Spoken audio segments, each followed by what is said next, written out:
bridge building challenge, a classic way to put your design and building skills to the test. But what happens if you have to build out of pretty crummy materials, and you're only at the beginning of your learning journey? Let's see what a couple of our participants made, and what we can all learn from it. Finally, I'll show you my bridge, so that you can see what you can accomplish if you're just a little bit farther down the path on your learning journey. Hello, my name is Shane Topham. My name is Melody Topham. We are building a bridge for the gingerbread bridge challenge. It's made out of milk and fish and Pop-Tarts and melted mushrooms with Mushrooms?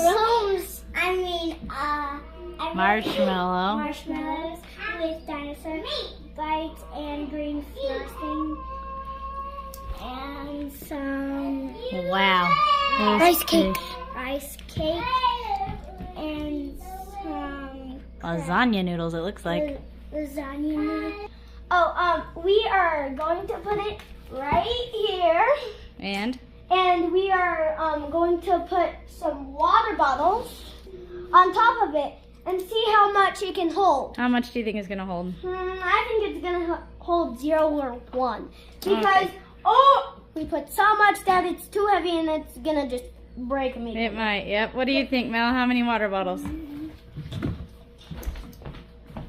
All of them? Wow, you're so optimistic. Let's see how it goes. I just broke a little bit, but that's okay. Let's see how much it can hold. Oh man, Okay, this one so far. it's got 1. It's got 2. Go grab another. Oh my goodness. How about on the other end? Yeah. Hold on. I mean, it's got quite the... Okay, I'm just gonna put that back on. Maybe it should be a little bit wider, but... I'll put this in here. Okay, Oh my gosh. watch out. We've got 4. Oh my gosh. Wow, it is dipping. Maybe just lay them down on top of it, bud. Pretty sure the ones on the end don't fit. All right. Yep, all in the middle, babe. All in the middle. All in the middle, Shane. Bye! Oh, No, give man. one more, no! Bye! And there it is. Yay! My bridge is made out of graham crackers, fruit by the foot, melted marshmallows, celery, peanut butter, and Twizzlers. And inside it, I made a triangular shape with the celery to help it improve. And we also wrapped everything together to hopefully make so it doesn't break as much.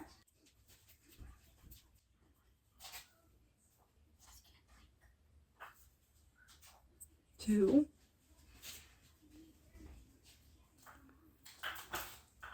3. 4.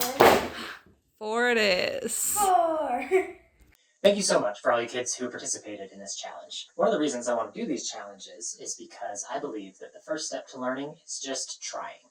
And that sometimes trying means that you might not get everything right and you might make a few mistakes. Right now I'm not actually talking about the mistakes that the kids might have made in their bridges. I'm talking about me trying with these challenges. I made a couple of mistakes. One, I think I made the challenge a little bit too difficult, asking the kids to span 24 inches. That's a really big span for food. The other mistake I think that I made is I probably shouldn't have done this first challenge right at the end of school for a lot of people. It's a pretty busy time for a lot of kids and families. So we're all learning, we're all growing, and I'll try to do a little bit better with the next challenge. I wanted to talk about what we can learn from the videos of the bridges that we just watched. So in the first video by Shane and Melody, you guys did some really awesome things. And I wanted to point out that I really liked when Shane said in his prediction that he didn't think it was going to hold much weight because he was worried that the bridge was too heavy already.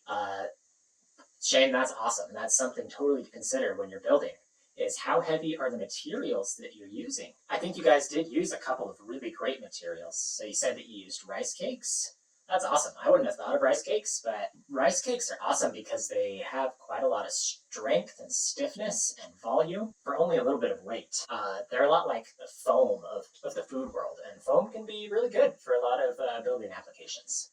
Notice that you guys also used lasagna noodles on the top of your bridge, which is also really great. Lasagna noodles are really strong for how thin and how light they are.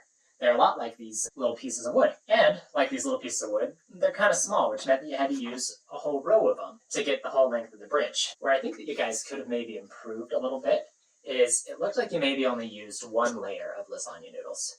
The problem with that, if we look at this, is that in between each noodle, you get these seams. And there's a lot of movement and weakness, even though the noodles themselves are great. They're pretty strong. So I think that something you could have done to make your bridge quite a bit better would have been to just do another layer of noodles on top and offset them so that they covered up those seams. And then found a way to glue or attach that other layer, kind of like we're going to do here.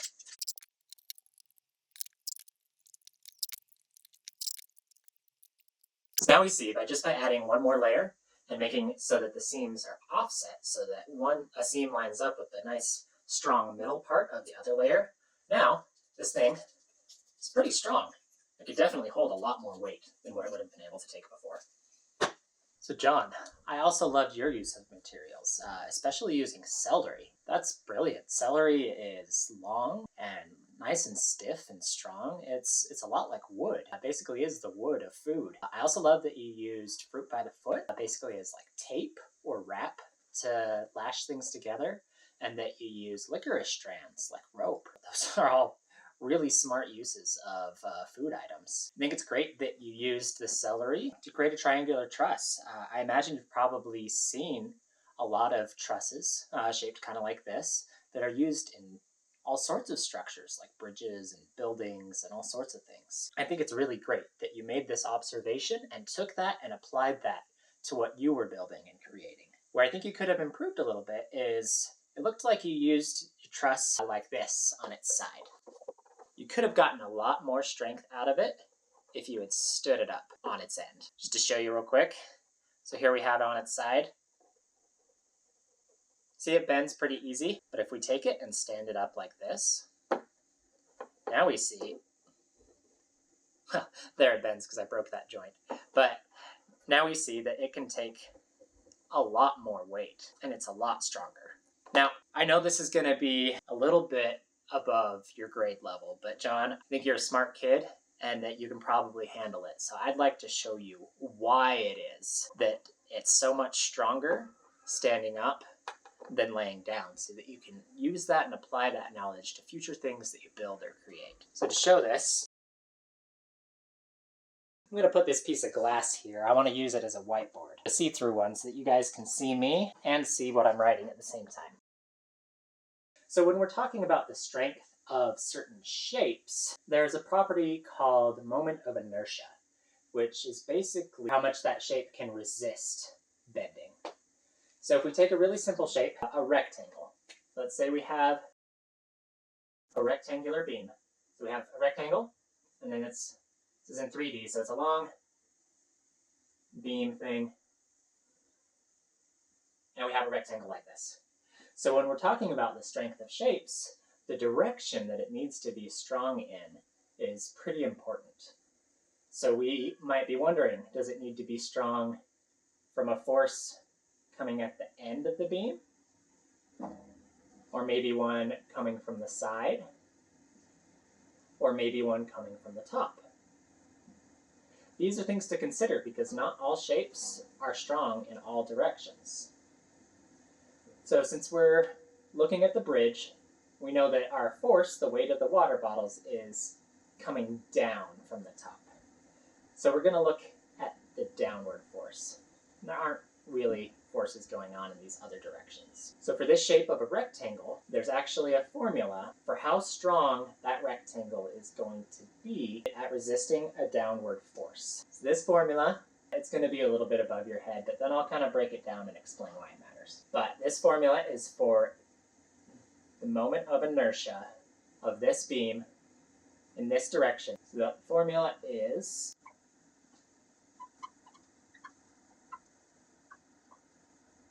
that the strength of this rectangle is equal to the base of the rectangle times the height of the rectangle cubed over 12. Now, you might not be familiar with exponents yet, which is what this little guy is. So I'm going to write this in a different way. So that means base, how wide the rectangle is, times height, how tall the rectangle is, and this cubed means that you multiply it by height 3 times. So times height, times height, times height.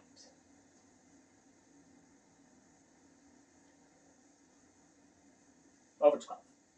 Now we're going to ignore this over 12 part a little bit because we're not really concerned with what this actual number is. We're just concerned with how to make it bigger and whether changing the base makes it bigger or whether changing the height makes it bigger.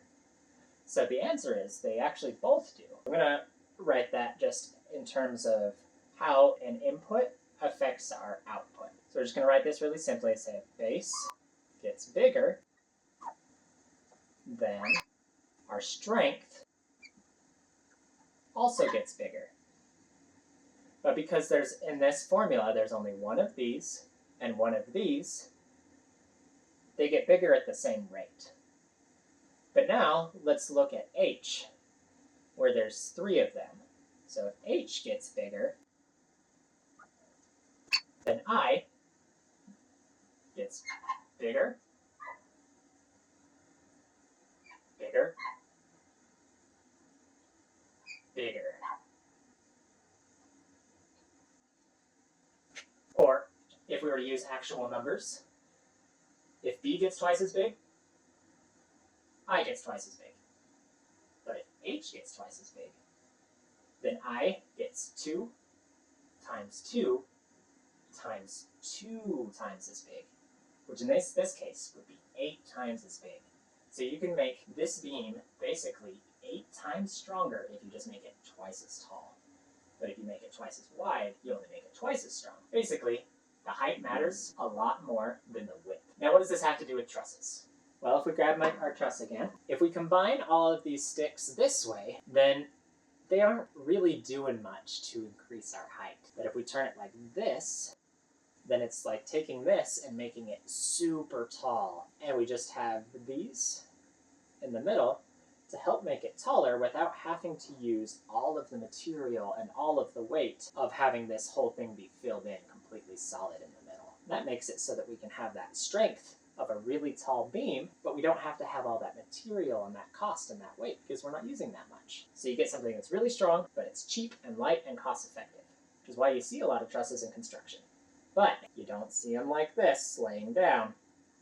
You see them standing up because we're trying to get a whole lot of vertical stuff to try to stop this vertical force. I'm Jack. This is the bridge that I built. A couple of cool things about it. The main part of the road, I guess, is a baguette.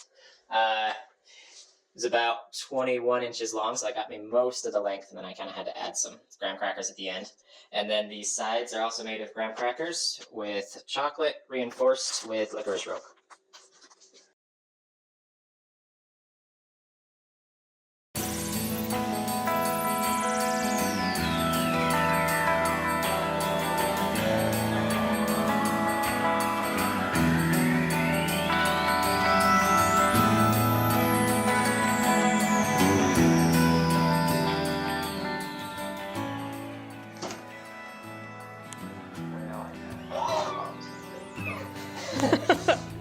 So I'm gonna add half water bottles first because I wanted to get them on the actual bridge part itself, but I couldn't get the full water bottles to fit.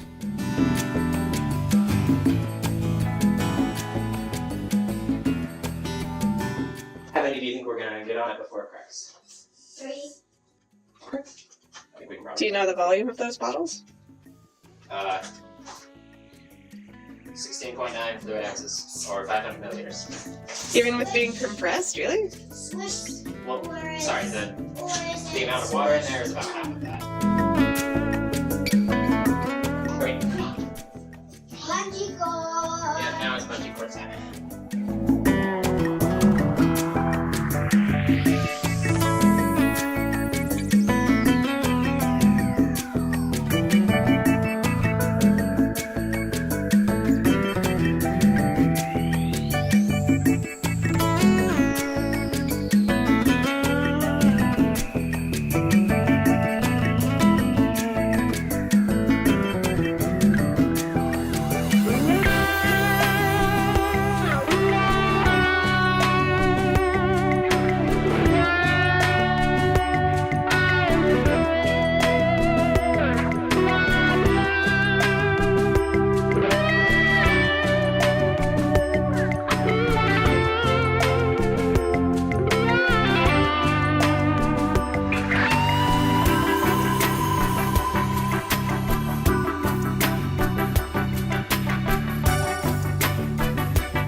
think? What do you think, Grace? Did it hold more than 3? No. It didn't hold more than 3 water bottles?